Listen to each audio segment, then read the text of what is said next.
मनासारखं हेच पाहिजे होतं का तुला? अजून काय काय दाखवणार आहेस तू? हे थांबवणार नाहीये का तू? काय झालंय माहिती आहे तुला? तू काय केलंय माझ्या आदिराला? आदिरा, इतक्या छोट्या बाळाला दुःख देऊन समाधान भेटतं का तुला?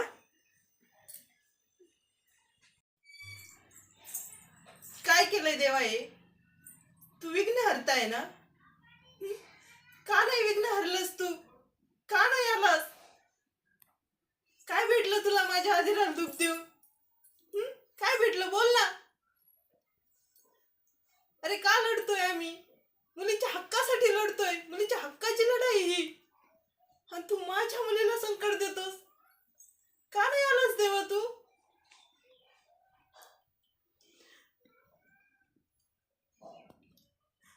आज माझ्या लेकराच्या जीवावर बेतले देवा. तुझं लेकरू नाहीये का हे? तू हकेला धावून येत नाही का?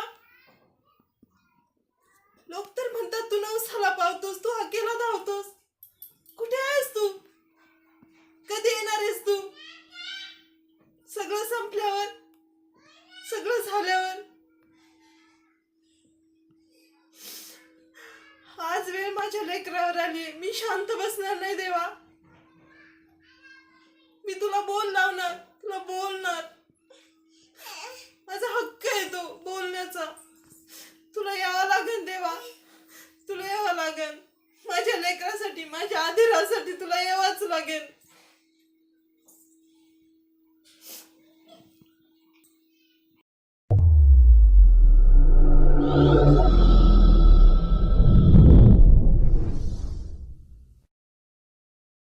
आदिरा,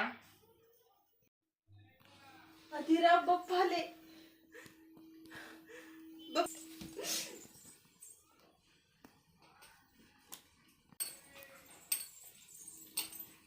उठ बाळा. स्टॉप करीत. इकडे ये बाळा.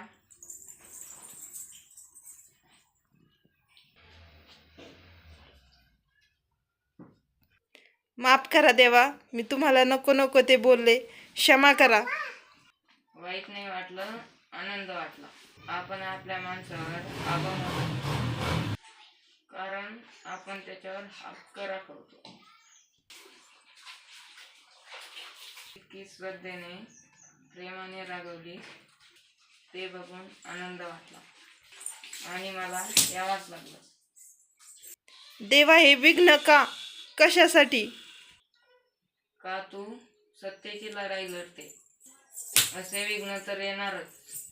पण देवा विघ्न जर आपल्यावर असतील तर ते सहन होतात, पण जेव्हा वेळ आपल्या लेकराची येते ना तेव्हा ते सहन होत नाही देवा. त्यावर उपाय आहे.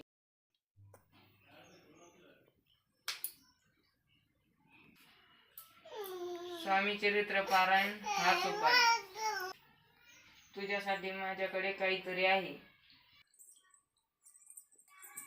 हा तुझ्यासाठी. वाव, बाप्पानी आधीसाठी लाडू दिला. आपण मोदक केले होते ना बाप्पासाठी. खा. चरित्र पारायण हेच तुम्हाला वाचू शकतो. नक्की पारायण करू देवा, नक्की पारायण करू.